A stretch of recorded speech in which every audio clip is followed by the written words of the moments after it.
మంచిది. ఈ విధంగా మరలా మీ ముందుకు రావటానికి కృప చూపినటువంటి ప్రభువైన యేసుక్రీస్తు ప్రభుల వారికి సమస్త మహిమ, ఘనత, కీర్తి, ప్రభావములు యుగయుగములు కలుగునుగాక. మంచిది నా ప్రియ దేవుని సంగమా, ఈ సమయమందు పరిశుద్ధ గ్రంథం నుంచి కొన్ని చక్కని మాటలు ధ్యానం చేసుకుందాం. ఈ దినాన మనం ధ్యానిస్తున్నటువంటి పాఠాంశం పేరేమనగా, నేను నిన్ను బాగు చేసేదను అనే ఈ పాఠాంశాన్ని మనము ధ్యానం చేస్తుంటున్నాం. బైబిల్ గ్రంథాన్ని మనం చూసినట్టయితే ప్రభునందు ప్రియ దేని బిడ్డలారా, 2వ రాజుల గ్రంథము 20వ అధ్యాయము 5వ వచనం. బైబిల్ గ్రంథం మనం చూసినట్టయితే పాత నిబంధన పుస్తకం 2వ రాజుల గ్రంథము 5వ అధ్యాయంలో ఈ విధంగా రాయబడి ఉంది. నీవు తిరిగి నా ప్రజలకు అధిపతి అయిన హిజ్కియా యొద్దకు పోయి అతనితో ఇట్లనము, నీ పితరుడైన దావీదునకు దేవుడైన యెహోవా నీకు సెలవిచ్చిందేమనగా, నీవు కన్నీళ్లు విడిచిట చూచితిని, నీ ప్రార్థన నేను అంగీకరించి ఉన్నాను, నేను నిన్ను బాగు చేసేదను. 3వ దినమున నీవు యెహోవా మందిరమునకు ఎక్కిపోదువు. దేవునికి మహిమ కలుగునుగాక. మంచిది నా ప్రియ దేవుని సంగమా, హిజ్కియాకి రోగము, బాధ, మరణము సమీపించినప్పుడు తన్ను బాగు చేయగల దేవుని సామర్థ్యంపై, దేవుని యొక్క శక్తిపై ఎప్పుడైతే నమ్మకము ఉంచాడో, నమ్మకం ఉంచి ప్రార్థించాడో, విశ్వాసం ఉంచి ప్రార్థించాడో, ఈ రోగం నుంచి, ఈ బాధ నుంచి, ఈ మరణం నుంచి నన్ను నా దేవుడు మాత్రమే రక్షిస్తాడు, కాపాడుతాడు అని చెప్పి ఎప్పుడైతే విశ్వాసం ఉంచాడో నా ప్రియదేని బిడ్డరా, దేవుడు ఆయనలో ఉన్నటువంటి విశ్వాసంను బట్టి, నమ్మకాన్ని బట్టి దేవుడు ఆయనను బాగు చేస్తానని చెప్పి ఈ వాగ్దానము పంపించి ఉన్నాడు. ఈ వాగ్దానము ప్రవక్త అయినటువంటి యెషయా ద్వారా హిజ్కియాకు తెలియపరుస్తాడు. మంచిది నా ప్రియ దేవుని సంగమా, దేవుడు బాగు చేసేవాడు, దేవుడు ఆదుకునేవాడు, దేవుడు అక్కరలు తీర్చేవాడు. మంచిది. హిజ్కియాను దేవుడు బాగు చేసినట్లుగా నిన్ను కూడా దేవుడు బాగు చేయాలంటే మనం ఏం చేయాలి? మొట్టమొదటి మనం జ్ఞాపకం చేసుకున్నచ్చు, దేవుడు బాగు చేయాలంటే బాగుపడాలి అనే ఆశ ఉండాలి. నెంబర్ 1, దేవుడు నిన్ను బాగు చేయాలంటే బాగుపడాలి అనే ఆశ నీలో ఉండాలి. ప్రభునందు ప్రియ దేని బిడ్డలారా, క్రొత్త నిబంధన గ్రంథము మనం చూసినట్లయితే యోహాను పుస్తకము 5వ అధ్యాయము 1 నుంచి 8 వచనములు ఈ విధంగా రాయబడి ఉంటాయి.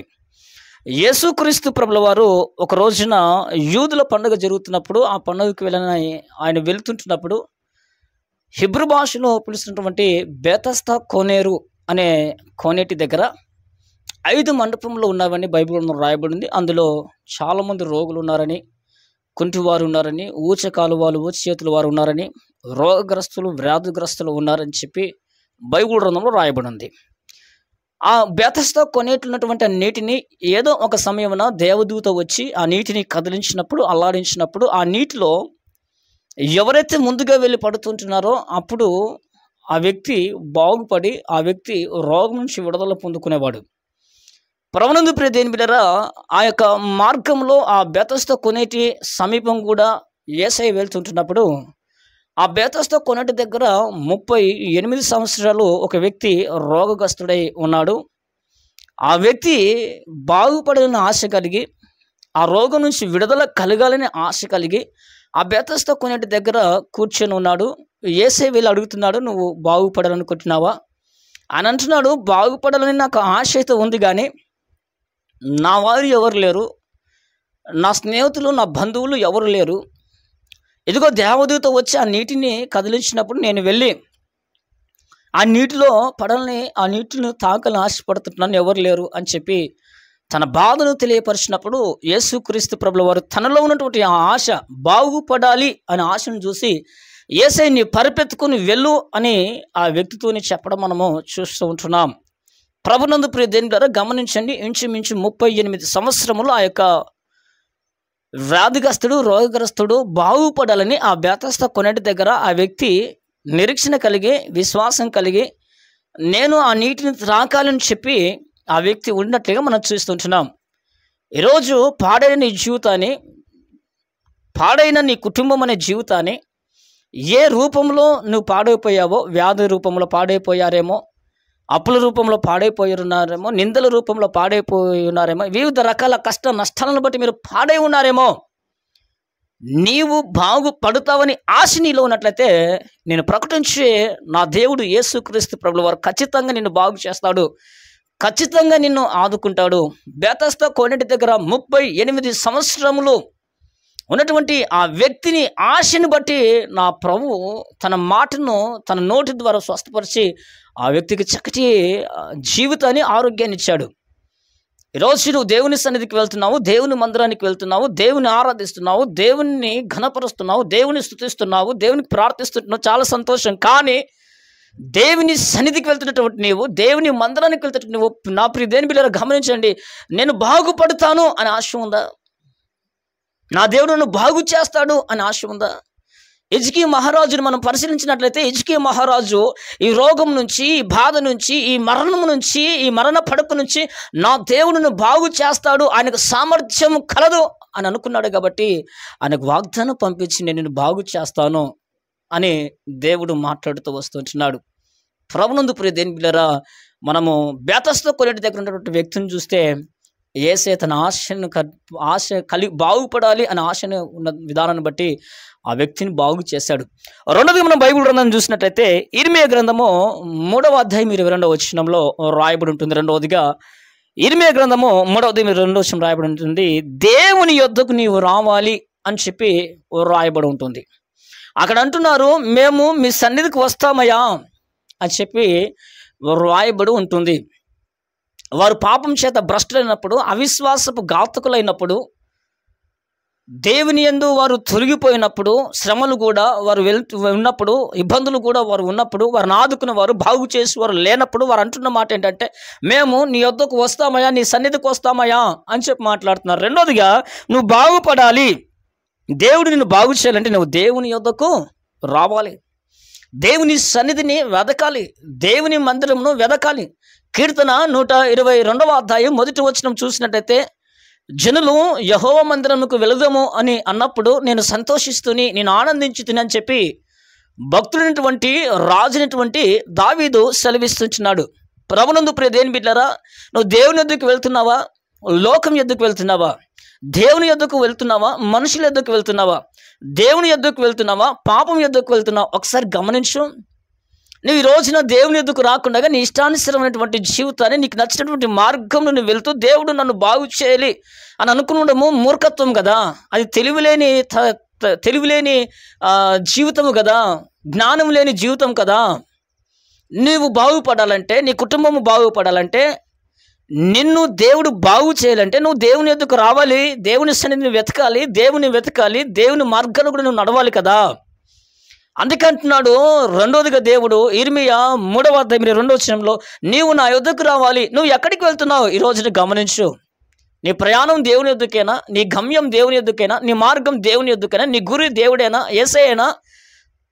అయితే నువ్వు ధన్యుడివి, ధన్యురాలివి. దేవుడు అంటున్నాడు ఈరోజు, ఆ రోజు హిజ్కియాతో మాట్లాడినటువంటి వాగ్దానం చేసినప్పుడు దేవుడు ఈరోజు దేవుని యొద్దకు రావాలనే ఆలోచన కలిగినటువంటి నీతో మాట్లాడుతున్నాడు. నేను నిన్ను బాగు చేస్తాను. దేవునికి మహిమ కలుగునుగాక. ప్రభునందు ప్రియ దేవుని బిడ్డలారా, దేవుడు బాగు చేయాలంటే మూడోదిగా మనం ఏం చేయాలి? లూకా శుభవార్త 6వ అధ్యాయము 10వ వచనం మనం జ్ఞాపకం చేసుకున్నట్లయితే, ఆ యొక్క సబ్బతు రోజున విశ్రాంతి దినమున యేసుక్రీస్తు ప్రభుల వారు వాక్యము బోధించడానికి దేవుని మందిరానికి వెళ్ళినప్పుడు, దేవుని సన్నిధి వెళ్ళినప్పుడు, ఆ యొక్క మందిరంలో, ఆ యొక్క సన్నిధిలో ఒక ఊజ చేయగలవాడు, అంటే ఎండిపోయిన చేయగలవాడు, ఒక కుడి చేయి పాడైపోయింది, ఆ వ్యక్తి అక్కడ ఉన్నాడు. యేసుక్రీస్తు ప్రభుల వారు ఆ మందిరంలో ఆ వ్యక్తిని చూసి, నువ్వు నిలవబడినప్పుడు ఆయన లేచి నిలబడతాడు. చెయ్యి చాపమన్నప్పుడు ఆ వ్యక్తి చెయ్యి చాపుతాడు. వెంటనే ఆ వ్యక్తి బాగుపడతాడు. ఆ ఊచి చేయగల చెయ్యి బాగవుతూ ఉంటుంది. కాబట్టి మూడోదిగా మనము జ్ఞాపకం చేసుకునొచ్చు, లూకా సువార్త 6వ అధ్యాయం 10వ వచనం ప్రకారంగా దేవుడు చెప్పినది నీకు చేయాలి. దేవుడు నీతో చెప్పినది చేయాలి. దేవుడు నీతో చెప్పినది చేసినప్పుడు ఖచ్చితంగా నీ జీవితంలో అద్భుతం జరుగుతుంది. ఖచ్చితంగా నీ జీవితంలో ఆశ్చర్య కార్యములు జరుగుతాయి. ఖచ్చితంగా నీ జీవితంలో దేవుని కార్యం చూస్తావు. దేవుడు చెప్పినట్టుగా, యేసయ్య చెప్పినట్టుగా ఆ ఊచ చేయగలవాడు, ఎండిపోయిన చేయగలవాడు ఎప్పుడైతే విన్నాడో, ఎప్పుడైతే ఆ సమాజ మందిరంలో నిలబడాడో, ఎప్పుడైతే చెయ్యి చాపమన్నాడో, చెయ్యి చాపడో వెంటనే ఆ వ్యక్తి బాగుపడాడు. రోజు నువ్వు యేసయ్య చెప్పినట్టుగా నీ జీవితాన్ని కొనసాగిస్తుంటున్నావా? పాపంని విడిచిపెట్టని యేసే మాట్లాడుతున్నాడు, అపవిత్రతను విడిచిపెట్టమని యేసే మాట్లాడుతున్నాడు, లోక స్నేహం విడిచిపెట్టమని యేసే మాట్లాడుతున్నాడు. లోకము దాని ఆశలు గతించిపోవచ్చున్నాయి, వాటిని వదిలివేయండి, శాశ్వత జీవితం కాదని దేవుడు మాట్లాడుతుంటున్నాడు. శరీరాశ, నేత్రాశ, జీవకుటుంబం అవి తండ్రికి పుట్టినవి, తండ్రి వలన కలిగినవి కావు, అవి ఈ యుగ సంబంధమైనవి అని దేవుడు మాట్లాడుతూ వస్తుంటున్నాడు. ఈరోజు వాటన్నిటినీ వద్దు, వాటన్నిటిని నువ్వు అనుసరించొద్దు అని చెప్పి దేవుడు మాట్లాడుతూ వస్తుంటున్నాడు. ఈరోజు దేవుడు చెప్పినది మనం చేస్తున్నామా? లోక స్నేహం వద్దంటున్నాడు. ఈరోజు లోక స్నేహం చేస్తున్నాం.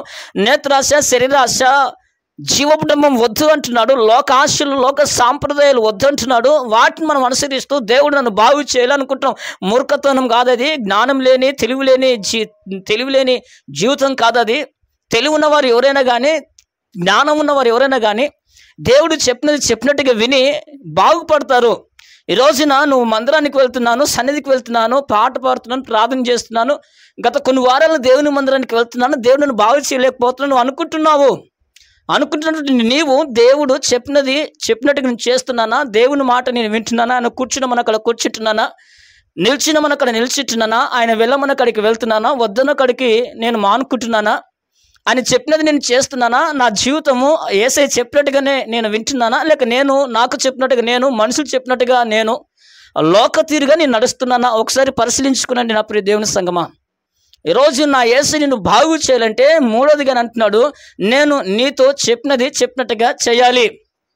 ప్రభునందు ప్రియ దేవుని బిడ్డలారా, ఈరోజు నువ్వు ఎలాంటి వ్యాధుల చేత ఉన్నావో, ఎలాంటి ఇబ్బందుల చేత ఉన్నావో, ఎలాంటి రోగాల చేత ఉన్నావో, ఎలాంటి కష్టాల మధ్య ఉన్నావో, ఎలాంటి కన్నీళ్ళ మధ్య ఉన్నావో, ఎలాంటి ఇరుకుల మధ్య, ఇబ్బందుల మధ్య, భారాల మధ్య నువ్వు ఉంటున్నావో నాకైతే తెలియదు. కానీ నువ్వు ఏ స్థితిలో ఉన్నా, ఏ పరిస్థితిలో ఉన్నా నేను ప్రకటించి యేసయ్య నిన్ను బాగు చేస్తాడు. ఎప్పుడో తెలుసా? నీవు బాగుపడాలని ఆశ ఉన్నప్పుడు. ఎప్పుడో తెలుసా? నీవు దేవుని యొద్దకు వచ్చినప్పుడు. ఎప్పుడో తెలుసా? దేవుడు నీతో చెప్పినట్టుగా నువ్వు చేసినప్పుడు.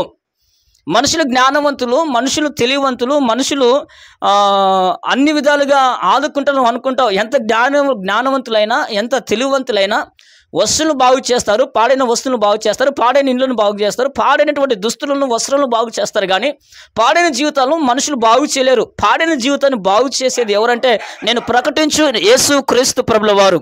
కనుక ఈరోజు నువ్వు దేవుని యొద్దకు నువ్వు మల్లుకున్నట్లయితే, బాగు చేసే దేవుని యొద్దకు నువ్వు తిరిగినట్లయితే, బాగు చేసే దేవుని ఎదుకు నువ్వు వచ్చినట్లయితే నా దేవుడు నీ జీవితంలో ఒక అద్భుతాన్ని చేయగలడు, నీ జీవితంలో ఒక ఆశ్చర్యకార్యం చేయగలడు.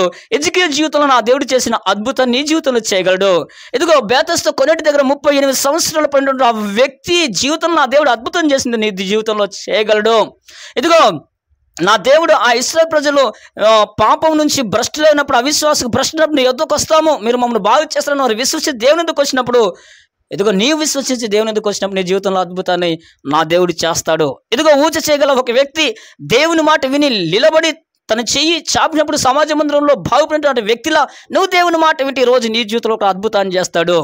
కాబట్టి నిన్ను బాగు చేసే యేసయ్య ఎదుకు నువ్వు రావాలి, నిన్ను బాగు చేసే యేసయ్య మాటని వినాలి, నిన్ను బాగు చేసే యేసయ్య వైపు చూసి నేను బాగుపడతాను అని ఆశ నీలో ఉన్నప్పుడు ఖచ్చితంగా నా దేవుడు నేను ఆదుకుంటాడు. నా ప్రియ దేవుని సంగమా, ఈరోజు నిన్ను బాగు చేయడానికి నా దేవుని వద్దకు వస్తుంటున్నాడు. నీ జీవితం ఎలా ఉంది? బాగుపడాలన్న ఆశ ఉందా? నీ జీవితం ఎలా ఉంది? దేవుని వద్దకు రావాలని ఆలోచన ఉందా? నీ ఆలోచన ఎలా ఉంది? దేవుని మాట వినాలి అనే ఆలోచన ఇది అయితే ధన్యురాలు. ఖచ్చితంగా నీ జీవితంలో నా దేవుడు ఒక అద్భుతాన్ని, ఆశ్చర్యకారాన్ని చేస్తాడు.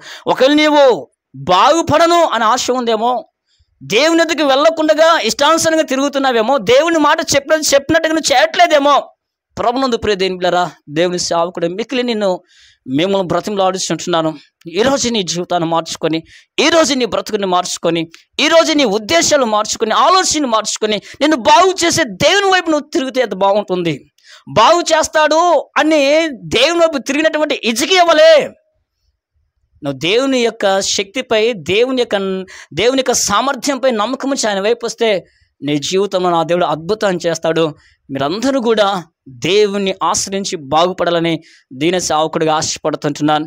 ఈ కొద్ది మాటలు మనందరి వినికులు ప్రభు దీవించి ఆశీర్వదించును గాక. మిమ్మల్ని, మీ కుటుంబాలను ప్రభు దీవించును గాక. ఆమేన్. వందనాలండి అందరికీ.